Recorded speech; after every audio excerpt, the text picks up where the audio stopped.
Gubernur Jawa Timur Khofifah Indar Parawansa melakukan kunjungan ke peternakan sapi tunas Brahman di Desa Mbabatan, Kecamatan Pace, Kabupaten Nganjuk.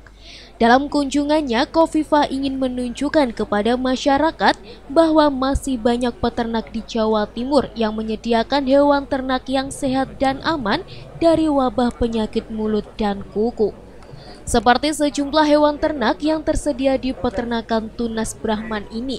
Di peternakan ini terdapat sebanyak 400 ekor sapi dengan berat mulai dari 7 kuintal hingga 1 ton.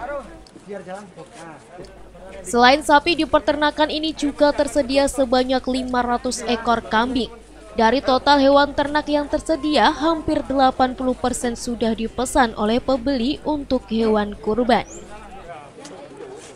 Gubernur Jawa Timur Khofifah Indar Parawansa menjelaskan, masyarakat tidak perlu khawatir dengan stok hewan kurban menjelang Idul Adha.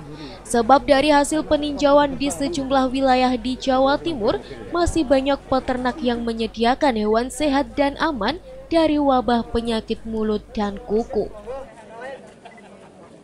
Saya melakukan kunjungan di beberapa titik untuk memberikan referensi kepada masyarakat bahwa di tengah proses kita melakukan treatment terhadap PMK, Allah memberikan referensi kepada kita.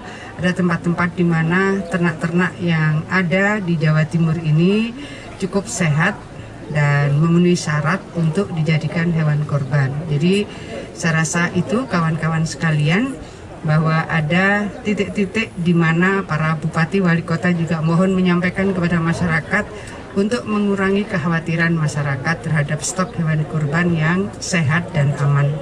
Saya rasa itu. Nanti pada titik-titik di mana biasanya ada pasar ternak menjelang Idul Adha, biasanya akses masyarakat untuk bisa mendapatkan ternak hewan kurban itu disiapkan di beberapa titik. Kalau sekarang kita menyerahkan kepada bupati wali kota di titik mana yang aman dan sehat, tetap dengan disertai surat keterangan sehat dari otoritas veteriner di kabupaten kota. Sementara itu, PLT Bupati Nganjuk mengaku telah melakukan sejumlah upaya untuk mencegah penyebaran penyakit mulut dan kuku di Kabupaten Nganjuk. Salah satunya yakni dengan melakukan penutupan pasar hewan sementara. Pihaknya menyebut hingga saat ini wabah kasus PMK di Kabupaten Nganjuk mencapai sebanyak 2.929 kasus, sebanyak 1.069 ekor dinyatakan sembuh dan 8 ekor mati. Kemudian kita yaitu kita lockdown pasar hewan, kita lockdown ya sekarang. Kemudian kita juga semprot semuanya. Kemudian yang kedua kita langsung door to door, kita instruksikan petugas kita dari kementerian dari dinas pertanian, kita suruh turun langsung, tidak usah sosialisasi, langsung yang punya ternak lagi kena PMK langsung diberi vitamin sambil menunggu vaksin dari pusat tadi. Pemkab apakah memberikan bantuan vitamin? Oke, nanti harus kita berikan vitamin untuk ke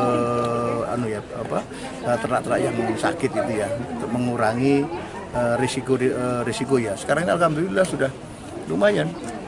Di data saya 2.929 yang terkena PMK. Yang terkena. Nanti yang sembuh kurang lebih 1069 ya, yang meninggal 8 ya, sisanya masih sakit. Semoga segera sembuh ya, karena ini juga mewabah seluruh Indonesia, sehingga kita juga anggaran kita juga coba untuk geser ke BTT sehingga mempercepat akselerasi penanganan PMK. Untuk menjamin kesehatan masyarakat, pemerintah Provinsi Jawa Timur telah meminta setiap pemerintah daerah untuk mengeluarkan surat keterangan sehat dari otoritas veteriner dinas terkait dan menyiapkan sejumlah titik tempat rujukan penjualan hewan sehat yang bisa diakses oleh masyarakat. Dari Nganjuk, Tim Liputan TV7 News.